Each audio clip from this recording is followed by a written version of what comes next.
The Great Hunt. Why modern warfare is a battle against machines. Hey there, have you ever stopped to think about what really decides the outcome of modern battles? It's not the infantrymen with rifles, like in the movies. It's a silent, invisible hunt. A hunt where the predator is a cheap drone with a piece of plastic, and the prey is a multi-million-dollar steel behemoth. We're about to step into a forbidden zone, into the heart of technological confrontation. There's no place for boring textbooks here. Just a reality where every armored vehicle fights for its survival in a hell of metal and fire. If you're ready to learn the truth that will flip your understanding of war upside down, stick around. Don't forget to subscribe to the channel and drop a comment at the bottom. The hunt is on. This lets me know we're on the same path, and I'll make even more content like this for you. Let's go. The age of machines and their shadows. Imagine a battlefield. Not the 20th century, but the 21st. The roar doesn't come from the volleys of thousands of rifles, but from the engines of vehicles, the clanking of tracks, and the beating of helicopter blades. A modern army is, first and foremost, an army of machines.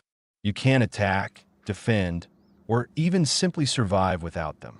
Moving soldiers, ammunition, food, and water. Rapid maneuvers, powerful strikes against the enemy, rescuing the wounded. It all rests on the shoulders, or rather, on the armor and wheels of iron soldiers. And here's the paradox. The more we depend on technology, the more fiercely we try to destroy the enemies.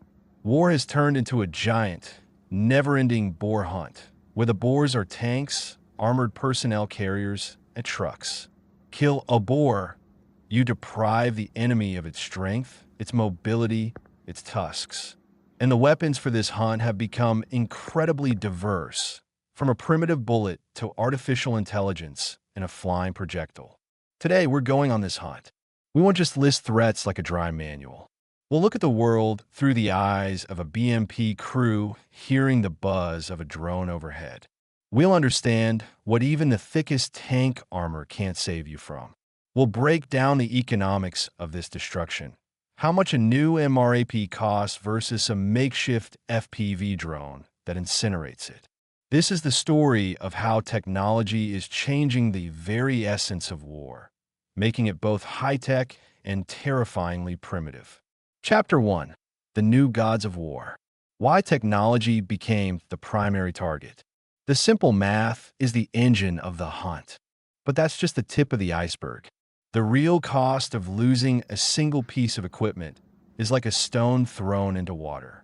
The rippling costs are far greater. The first circle, direct losses. The vehicle is destroyed. That's money written off. For a truck, it's hundreds of thousands of dollars.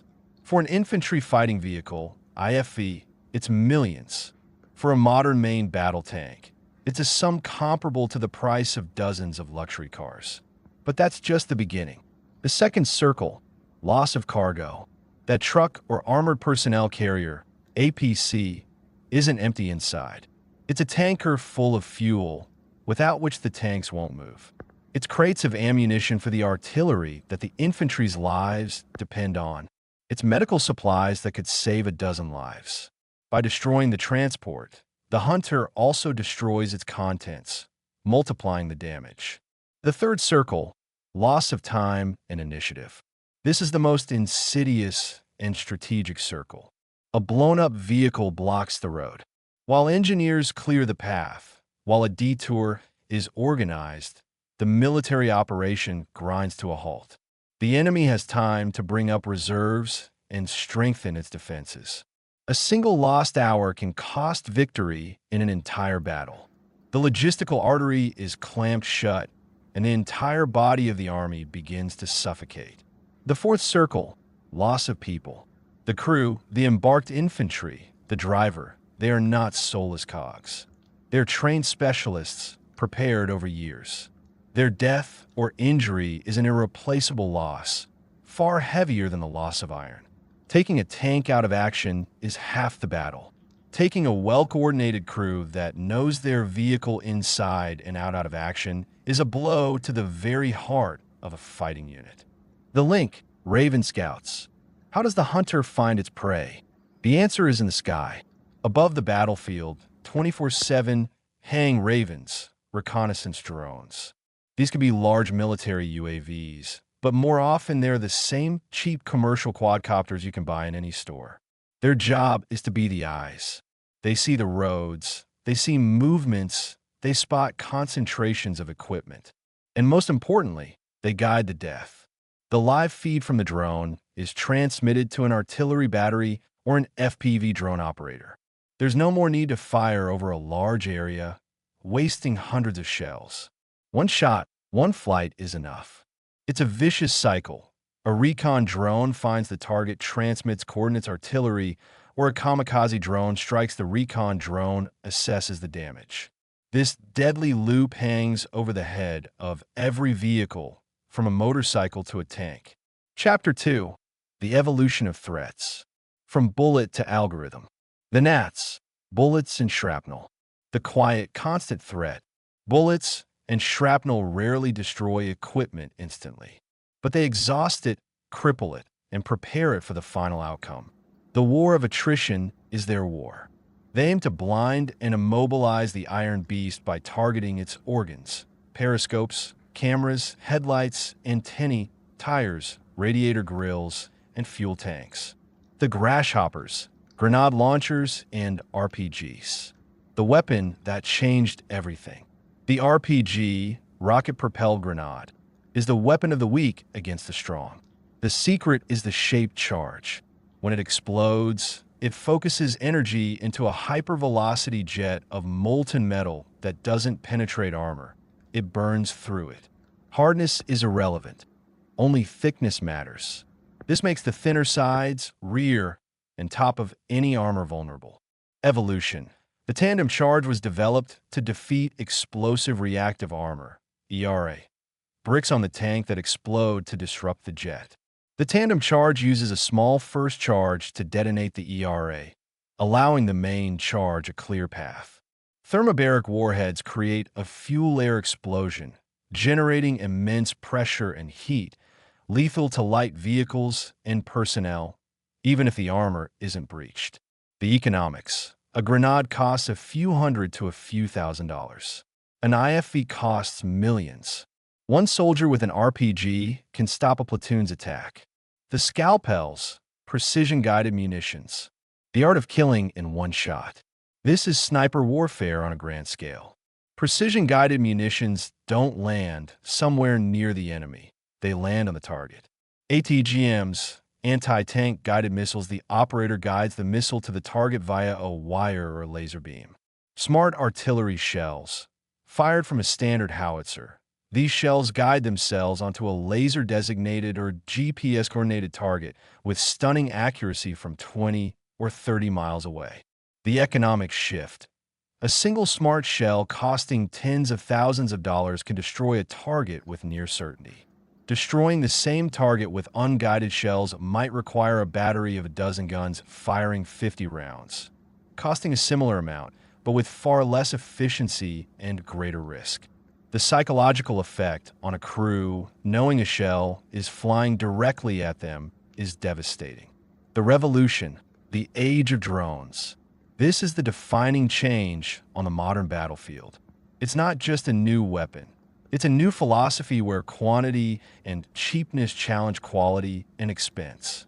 The Ravens, recon drones. These are the eyes of the Army, directing artillery and assessing damage. They have turned artillery into a precision instrument. The Vultures, FPV, first-person view, kamikaze drones. The pilot sees through the drone's camera. This allows for terrifying precision, flying into an open hatch or a weak spot. They are fast, maneuverable, and cost only $500 to $2,000, making them ideal for destroying targets worth millions. The bombers, drop drones. Simple commercial drones modified to drop small grenades or mortar rounds. They attack from above, the weakest armor point on any vehicle. They act as pocket artillery for small units. The result: drones have created a continuous, 24/7 umbrella of death. Nowhere is safe. This has led directly to the bizarre but vital trend of covering vehicles with cages, nets, and copulas Mongols, the invisible killers, mines. The war fought underfoot. A mine is a weapon of patience. It can wait for weeks or months. Its only task is to ambush.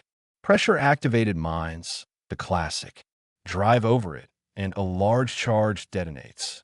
Anti-bottom mines, these are more fearsome. They sense a vehicle's magnetic field and detonate when it passes overhead, firing a penetrator into the thin underside armor. The results for any vehicle are catastrophic. The modern nightmare, scatterable mines, e.g. PTM-3, these are not placed by hand. They are scattered by artillery rockets, helicopters, or most dangerously, large drones Baba Yaga. They can be seated deep behind enemy lines on supply routes. The psychological effect, constant tension. Every trip down a country road becomes a game of Russian roulette. Mines are a weapon of economic warfare, causing massive damage and forcing the enemy to spend vast resources on slow, dangerous demoning operations. Chapter 3: Fortresses on Tracks. How Technology Learns to Survive. The unarmored martyrs, trucks and light vehicles. The art of being invisible. Without armor, their defense is speed, maneuver, and camouflage. Their role is critical. They're the unseen laborers of war, and their loss cripples logistics. They are now often fitted with light armor plates and, crucially, anti-drone cages. The workhorses, light armor, APCs, IFVs. The dilemma of the steel coffin. The classic armor of APCs and IFVs is nearly useless against modern threats. This has created a terrible dilemma. Soldiers now often prefer to ride on top of the armor rather than inside. Why? A grenade dropped through a hatch means certain death for everyone inside. On top, you have a chance to jump off. You can see and hear threats like drones. You can exit a stuck or hit vehicle in seconds. It's a choice for a fighting chance, even at the risk of bullets and shrapnel. Survival evolution. Vehicles are now upgraded with spaced armor. Adds extra plates to detonate warheads early. Slat armor. Cages that crush or destabilize RPGs before detonation. Copes /Mongols. Large cages on top to cause drones to explode at a safe distance. Electronic warfare, EW systems, jammers that disrupt drone control signals. The Kings and their cloaks, main battle tanks, evolving from a steel fist to a mobile fortress. The tank's protection is now a multi-layered cocoon. Base armor, a composite of steel, ceramics, and other materials designed to stop kinetic energy penetrators and older missiles. Explosive reactive armor, ERA explosive tiles that detonate to disrupt shape-charged jets. Active protection systems, APS, a mini-missile defense system that uses radar to detect and physically intercept incoming projectiles before they hit. The Cope cage, the simple, brilliant, and essential cage that causes drone-drop grenades and FPVs to detonate too far away for their jet to penetrate the armor. A tank with a good cage can survive dozens of hits. The Desert Frigates, MRAP vehicles. The philosophy of saving lives. The MRAP, mine-resistant ambush protected, vehicle has a different mission: save the crew at all costs. V-shaped hull directs blast energy and shrapnel outward, away from the crew compartment. High ground clearance puts more distance between the mine and the crew. Armored capsule. The crew cabin is a reinforced bathtub designed to survive the blast.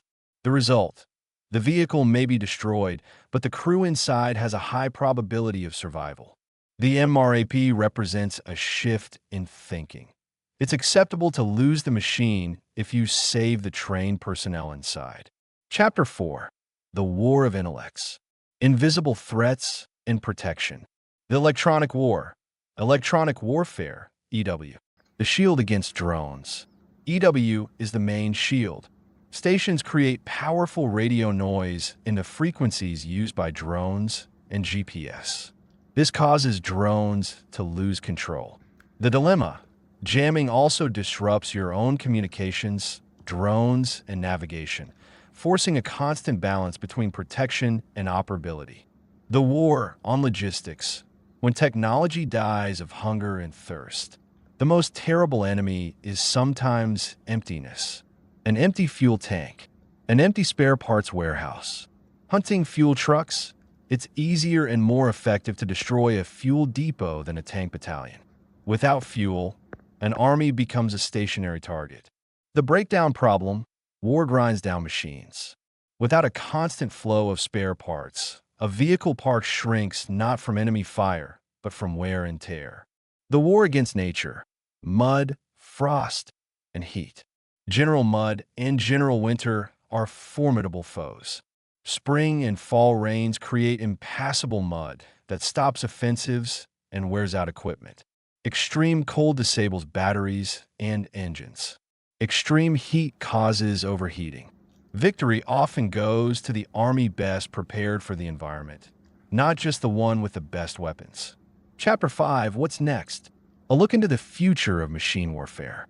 Robots instead of people, unmanned combat vehicles. The logical next step is removing the crew entirely. Why risk people? Unmanned vehicles could be smaller, cheaper, and operate in conditions lethal to humans. The challenges are reliable communication and the immense ethical questions of allowing AI to make lethal decisions. AI as the hunter when the algorithm makes the decision. Beyond remote control, this is about granting AI decision-making power. Imagine autonomous swarms of drones that independently search an area, identify enemy equipment, distribute targets, and attack simultaneously. The ethical dilemma here is profound and is the subject of intense global debate. Laser and energy weapons: the end of the drone era? The core problem with modern defense is cost interception. It's economically unsustainable to shoot down a $500 drone with a $50,000 missile. The solution is weapons with a cost per shot of just pennies. Laser systems: they hit a target at the speed of light. Dodging is impossible. The beam burns through the drone's hull or electronics. Limitations are power consumption and weather, fog, rain, smoke. Microwave weapons: a directed burst of microwave energy can fry the electronics of entire drone swarms at once. The future scenario: future tanks will carry compact lasers for self-defense. Large stationary lasers will protect rear areas. The battlefield will be a struggle between massive networks of cheap sensors and killers against equally large networks of defensive systems and electronic suppression. The hunt's outcome: the war of endless counteraction. The main trend is the victory of cheap, mass-produced, simple weapons, drones, mines, over expensive, complex, and rare ones, tanks, jets. War is becoming more democratic and more brutal. It's an endless duel between sword and shield. Every new weapon immediately spawns a countermeasure. This race will never end. And as the human operator first hid behind armor and now tries to move to the rear, the final step may be their replacement by an algorithm. But for now, it is still the human who makes the most important decision, whether to start a war or not. So that's the hunt. We've seen how war has changed and how vulnerable the steel giants have become. What do you think? Will we ever see a clean war of robots? Or will new technologies only make conflict more horrific? Maybe you have personal experience and a different perspective. Your opinion is invaluable. Write in the comments the most important thing you learned from this. And subscribe to the channel. There's plenty more to discuss. The psychology of the future soldier, new weapons, and much more. Like this video if this analysis was useful, and write plus if you'd like a similar deep dive on cyber warfare or conflict in space. It's the best thanks you can give and the signal that our hunt for knowledge must continue.